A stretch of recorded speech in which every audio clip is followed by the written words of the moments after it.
Hello everyone. आज हम लोग डिबेंचर के इशू और रिडेम्पशन से रिलेटेड दो अलग अलग सवाल बनाते हैं, जिसमें कि डिबेंचर को इशू किया गया और कुछ समय के बाद उसे रिडीम कर दिया गया। यहाँ पे दो सवाल है। पहले सवाल में जो डिबेंचर इशू हुआ है उसके 1 साल के बाद उसे रिडीम किया गया है, और जो दूसरा सवाल बनाएंगे उसमें जो डिबेंचर इशू हुआ उसके 5 साल के बाद उन डिबेंचर्स को रिडीम किया गया है। और यहाँ पे एज पर रूल जो डिबेंचर रिडेम्पशन रिजर्व क्रिएट होना चाहिए और जो डिबेंचर रिडेम्पशन के लिए इन्वेस्टमेंट है वो भी हुआ है। तो देखते हैं दोनों सवाल। पहला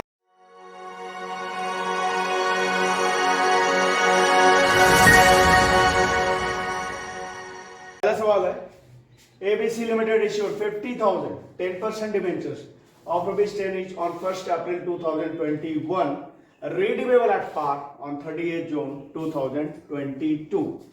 ABC लिमिटेड ने अपने 50,000 10% डिबेंचर ₹10 वाले इशू किए 1 अप्रैल 2021 को, जिनका रिडेम्पशन होना है 30 जून 2022 को, और ये इशू हुआ है एट पार और ये रिडीमेबल भी होगा एट पार। ठीक है। The company received applications for 55,000 debentures and the allotment was made to the applicants on pro rata. Company ने को जो एप्लीकेशन मिला है, कंपनी ने इशू तो किया 50,000 डिबेंचर्स, लेकिन जो एप्लीकेशन मिला है 55,000 डिबेंचर्स के लिए मिला है, और कंपनी क्या की, प्रो राटा अलॉटमेंट कर दी। ठीक है। The debentures were redeemed on due date. Assume that required investment was made on 1st April of the financial year in which redemption is due. Debenture का जो है समय पे पुनर्भुगतान हो गया, रिडीम कर दिया गया उसे, और यहाँ पे ये मानकर करना है कि जो भी आवश्यक इन्वेस्टमेंट करना था वो इन्वेस्टमेंट 1 अप्रैल को उस वर्ष किया गया, उस फाइनेंशियल ईयर में किया गया जिस फाइनेंशियल ईयर में डिबेंचर का रिडेम्पशन होना था। पास journal entries for issue and redemption of debenture, DRR and investment. हमें जर्नल एंट्री करने हैं डिबेंचर के इशू, डिबेंचर के रिडेम्पशन, डीआरआर मतलब डिबेंचर रिडेम्पशन रिजर्व, और डिबेंचर रिडेम्पशन इन्वेस्टमेंट के लिए। तो सबसे पहले डिबेंचर को इशू करने का एंट्री करते हैं। तो डिबेंचर इशू कब हुआ है भाई? तो 1 अप्रैल 2021 को, 2021 में अप्रैल 1 को। अच्छा, डिबेंचर इशू किस कंडीशन पे हुआ है? इशूड एट पार है, और ये रिडीमेबल भी एट पार है, मतलब इशू भी फेस वैल्यू पे हुआ है और इसे रिडीम भी फेस वैल्यू पे ही किया जाएगा। तो एंट्री, पहले पैसा लेने का, bank account debit to 10% debenture application and allotment account. कितना आएगा पैसा? तो भाई इश्यू 50,000 हुआ, पर एप्लीकेशन कितने के लिए हो गया? 55,000 के लिए, ओवर सब्सक्रिप्शन हुआ है ना। तो 55,000 multiply 10, 5,50,000।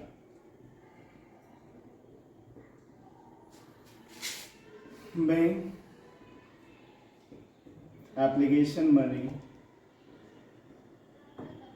at the rate of ₹10 each received on 55,000 debenture. अब क्या करना है? इस डिबेंचर के एप्लीकेशन मनी को डिबेंचर अकाउंट में करना है ट्रांसफर।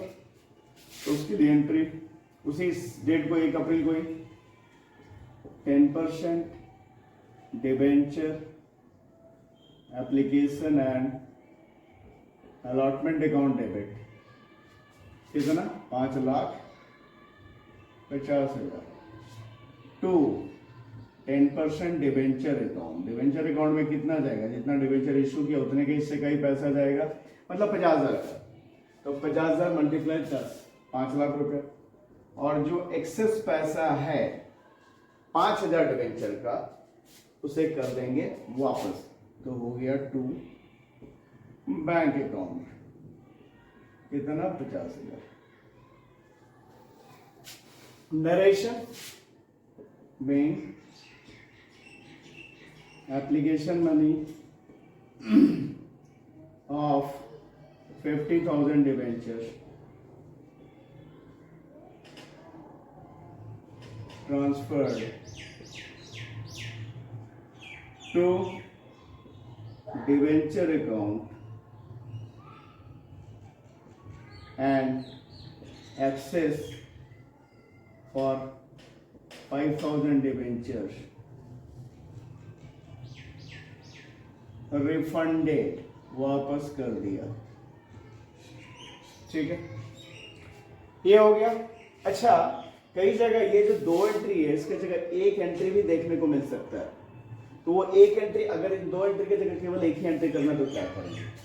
तो जो अकाउंट डेबिट भी हुआ है एंट्री में और क्रेडिट भी हुआ एंट्री में, उसे हटा देते हैं। तो ये देखते हैं, ये 10% debenture application and allotment account credit भी हुआ है, और ये फिर 10 दूसरे एंट्री में ये डेबिट भी हुआ है, 10% debenture application and allotment account. तो जो क्रेडिट भी हुआ डेबिट भी हुआ उसे हटा देते हैं। तो बचता क्या है? बैंक अकाउंट डेबिट कितना? 5,50,000 टू 10% डिबेंचर अकाउंट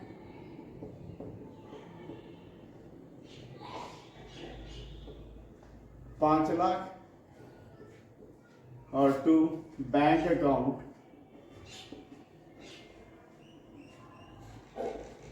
50,000। तो ये इन 2 एंट्री के जगह ये 1 एंट्री भी कर सकते हैं। ठीक है, तो ये हो गया। अब ये तो डिबेंचर इशू हुआ, अब इसका रिडेम्पशन का टाइम आएगा। तो रिडेम्पशन कब हो रहा है? तो 2022 में 30 जून को। तो उसके पहले इन्वेस्टमेंट हुआ है उसी फाइनेंशियल ईयर में, जिस फाइनेंशियल ईयर में रिडीम कर रहा है। तो कब कर रहे हैं? तो 30 जून 2022 को। ठीक है, तो 1 अप्रैल 2022 को डिवेंचर रिडेम्पशन इन्वेस्टमेंट होगा, और उसके पहले debenture redemption reserve account create होगा 31 मार्च 2022 को। तो उसके लिए एंट्री 2022 में मार्च 31 को, तो ऊपर से लिखते हैं 2022 में मार्च 31 को। अच्छा, डिवेंचर रिडेम्पशन रिजर्व जो क्रिएट होगा कितने से क्रिएट होगा? तो वो क्रिएट होगा जितने का डिवेंचर रिडीम किया जाना उसके फेस वैल्यू के 10% के बराबर से। तो कितने का डिवेंचर रिडीम होना है? तो 5,00,000 का डिवेंचर रिडीम होना है। तो 5,00,000 का 10% कितना होता है? 50,000। 50,000 से debenture redemption reserve account create किया जाएगा। तो उसके लिए एंट्री क्या होगा भाई? उसके लिए एंट्री होगा statement of profit and loss account debit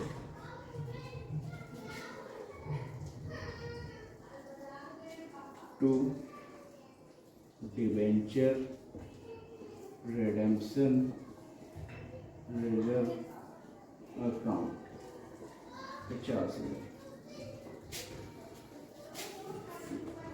Narration being DRR created equal to 10% of face value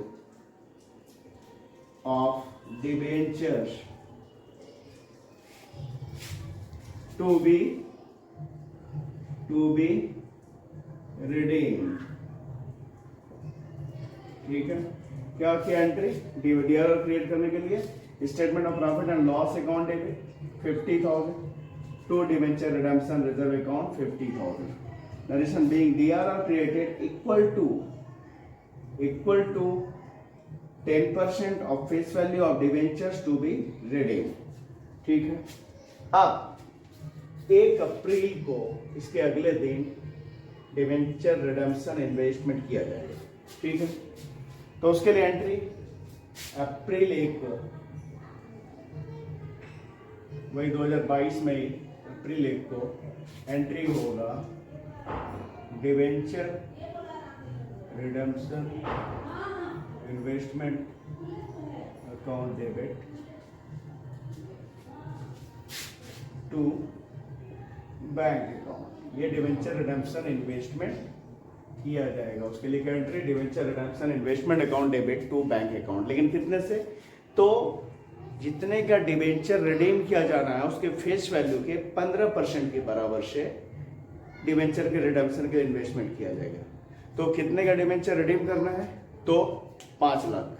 5 lakh का 15% 75,000। 75,000 से डिबेंचर रिडम्पशन इन्वेस्टमेंट किया जाएगा।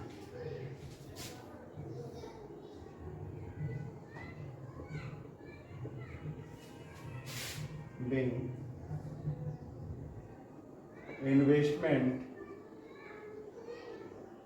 was made equal to 15% of face value of debentures to be redeemed.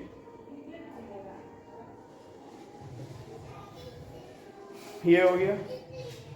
अब debenture का reduction का time आया, तो जब डिबेंचर रिडीम किया जाना है 30 जून 2022 को, उसके पहले इन्वेस्टमेंट को बेचा जाएगा। तो जून 30 को बेचने का इन्वेस्टमेंट को बेचने के लिए entry bank account debit to debenture redemption investment account. कितना? 75,000। ये 75,000 का जो इन्वेस्टमेंट किया था इसे बेच दिया। Narration bank investment sold. इसके बाद में डिवेंचर को रिडीम करना है, तो डिवेंचर को डिवेंचर होल्डर के अकाउंट में ट्रांसफर करेंगे। उसके लिए एंट्री उसी जून 30 को क्या होगा? 10% debenture account debit to debenture holder account. कितना? 5 लाख। फेस वैल्यू पे ही रिडीम होना है। Being 10% debenture transferred to debenture holders account. इसके पेमेंट की entry 10% debenture holders account debit to bank account. ये हो गया पेमेंट 5 लाख।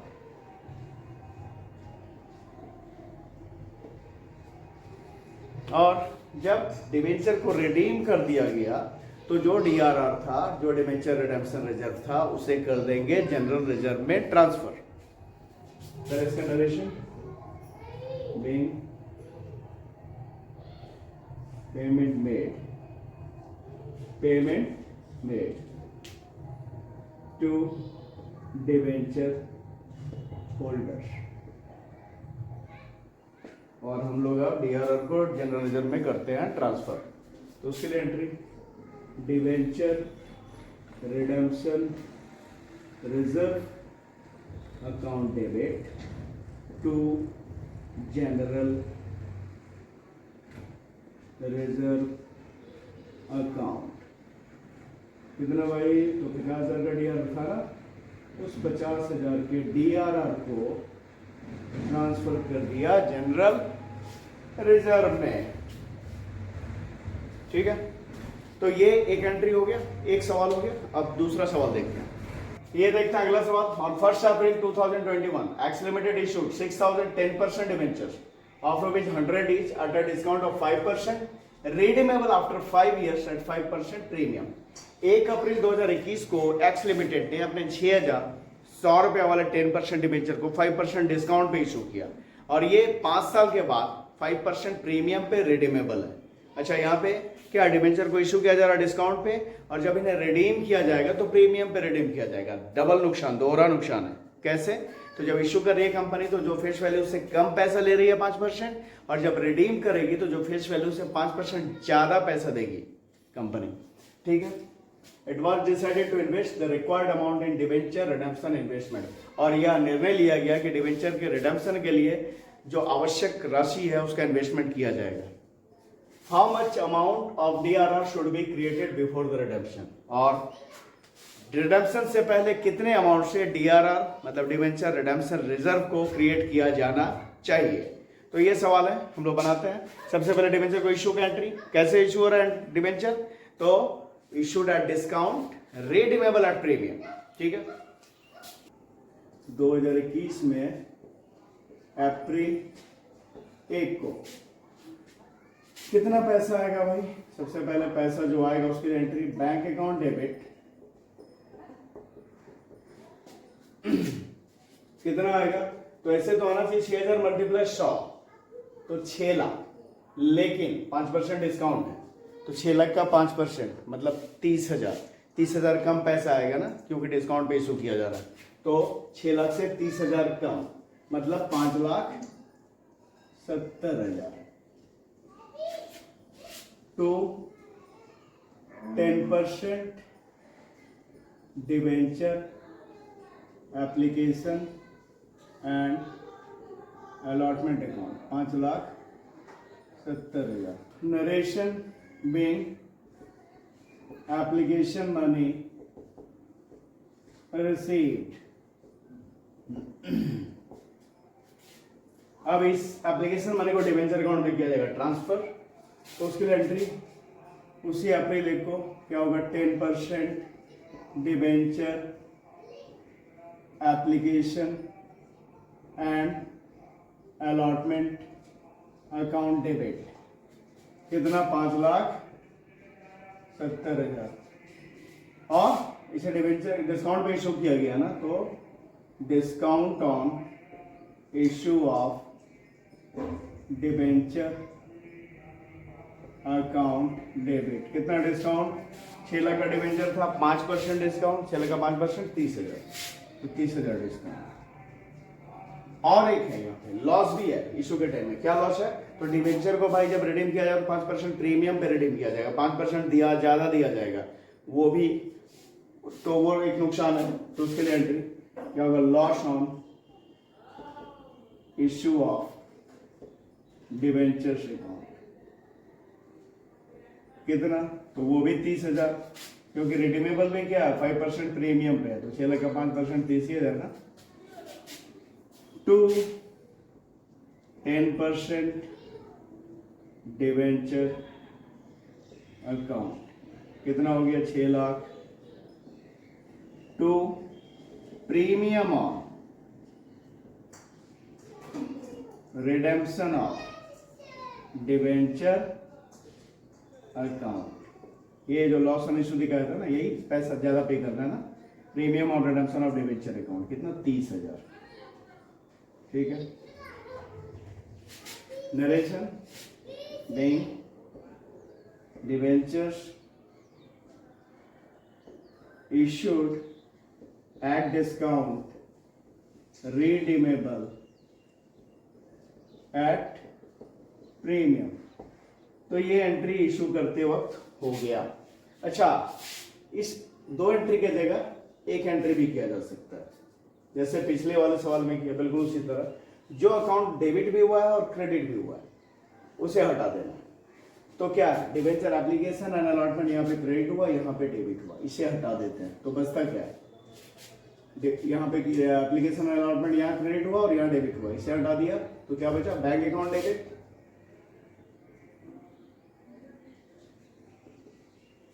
ठीक है। कितना, तो इधर से भी कर सकते हैं ना, जगह है, जगह है, यहां से कर सकते हैं, क्या होगा एंट्री, बैंक अकाउंट डेबिट, कितना 5,70,000,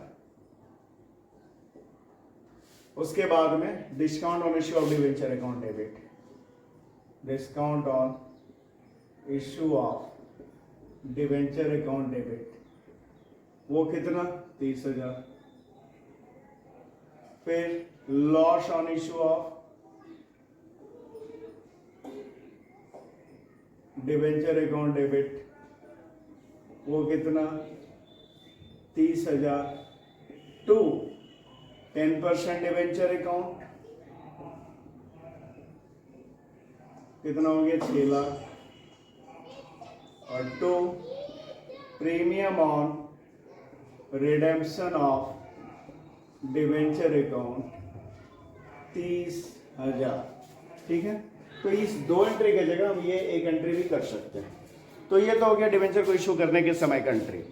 अब डिवेंचर को रिडीम किया जाना है, तो भाई रिडीम कब किया जाना, 5 साल के बाद। तो 1 अप्रैल 2021 को इशू हुआ, 5 साल बाद यानी 2026 में। 2026 में इन्वेस्टमेंट करना है, नेसेसरी इन्वेस्टमेंट जो डिवेंचर के रिडेम्पशन के लिए वो इन्वेस्ट करना है। तो जब उसे इन्वेस्ट करना और उसके अलावे नेसेसरी डीआरआर भी क्रिएट करना है, डिवेंचर रिडेम्पशन रिजर्व अकाउंट भी क्रिएट करना है। तो debenture redemption reserve account create किया जाएगा कब, तो 2026 में मार्च 31 को, 5 साल बाद है ना, तो 2026 में मार्च 31 को, 2026 में मार्च 31 को डीआरआर कितने से क्रिएट करेंगे। अभी हम लोगों ने देखा कि जितने का डिवेंचर रिडीम करना है उसके फेस वैल्यू के 10% के बराबर से। तो कितने का डिवेंचर रिडीम करना है, 6 लाख का डिवेंचर रिडीम करना है। इशू डिस्काउंट पे हुआ तो डिस्काउंट वाला अमाउंट जो आ रहा, डिस्काउंट घटाकर जो आ रहा अमाउंट, जैसे कितना आ रहा है घटा के 5,70,000, तो इसका 10% नहीं करना है, हमेशा याद रखना है। जो भी डीआरआर क्रिएट होगा ना वो फेस वैल्यू का होगा, तो फेस वैल्यू कितना है वो देखना है। वो डिस्काउंट पे इशू हुआ या प्रीमियम पे इशू हुआ उस पर 10% नहीं करना है, हमें फेस वैल्यू पे 10% करना है। तो फेस वैल्यू कितना डिवेंचर का, 6,000 डिवेंचर 100 वाला, तो 6 लाख का 10% कितना होता है 60,000। 60,000 से डीआरआर क्रिएट होगा। तो एंट्री क्या होगा भाई, statement of profit and loss account debit, कितना 60,000 to debenture redemption reserve account 60,000। ठीक है, being DRR created equal to face value equal to 10% of face value of debentures to be redeemed। ये DRR create हो गया, और अब 1 April को ठीक उसके अगले दिन इसे इन्वेस्ट किया जाएगा डीआरआर, है ना। और अब नेसेसरी इन्वेस्टमेंट किया जाएगा एज पर रूल। कितना इन्वेस्टमेंट करना होता है डिवेंचर रिडेम्पशन के लिए, तो जितना डिवेंचर का फेस वैल्यू है जिससे रिडीम किया जा रहा है उसके 15% के बराबर से डिवेंचर रिडेम्पशन इन्वेस्टमेंट होता है। तो कितने का 6 लाख का डिवेंचर रिडीम किया जाना है, तो उसका 15% यानी 90,000 से इन्वेस्टमेंट किया जाएगा। तो वो कब होगा भाई, डीआरआर क्रिएट होने के ठीक अगले दिन अप्रैल 1 को, 2026 में अप्रैल 1 को debenture redemption investment account debit to bank account, कितना 90,000। ठीक है, ये हो गया bank investment made equal to 15% of face value of debentures to be redeemed, है ना। इन्वेस्टमेंट कितने का किया गया, तो भाई जितने का डिवेंचर रिडीम करना उसके फेस वैल्यू के 15% के बराबर। अब इसे अभी तो रिडीम करना है ना, तो रिडीम करने से पहले इसे बेच लेना होगा। तो उसी तारीख को अप्रैल 1 को ही इसे सेल करेंगे। एंट्री क्या हो जाएगा अप्रैल 1 ही, है ना। बैंक अकाउंट डेबिट उसी 1 तारीख को इन्वेस्टमेंट किया, फिर इन्वेस्टमेंट को बेच दिया। Bank account debit to debenture redemption investment account, कितना 90,000 का इन्वेस्टमेंट था उसे दिया बेच, नरेशन बीइंग इन्वेस्टमेंट शोल्ड। अब इसके बाद में डिबेंचर को रिडीम करना है, तो उसके पहले डिबेंचर को डिबेंचर होल्डर के खाते में ट्रांसफर किया जाएगा। तो उसके लिए एंट्री अप्रैल 1 को क्या एंट्री होगा भाई, 10% डिवेंचर अकाउंट डेबिट, कितना 6 लाख, ठीक है। Premium on redemption of debenture account debit, कितना प्रीमियम पे रिडीम करना है भाई, तो 30,000 ज्यादा देना है, 5% ज्यादा देना है ना, ठीक है। तो प्रीमियम और redemption of debenture account debit 30,000 to debenture holders account 6,30,000। ये हो गया डिवेंचर होल्डर के खाते में ट्रांसफर। अब इसका करेंगे पेमेंट, वो होगा एंट्री उसी अप्रैल 1 को debenture holders account debit to bank account 6,30,000, ये कर दिया गया पेमेंट, उसका entry debenture holders account debit to bank account. अब जब डिवेंचर को रिडीम कर दिया गया तो जो भी डीआरआर क्रिएट किया गया था उसे कर देंगे जनरल रिजर्व में ट्रांसफर। तो उसके लिए entry debenture redemption reserve account debit to general reserve account, कितना भाई, तो 60,000 का था ना डीआरआर कितने का था, 60,000 का क्रिएट किया था, इसे कर दिया जनरल रिजर्व में transfer. Narration being the balance of DRR transferred to general.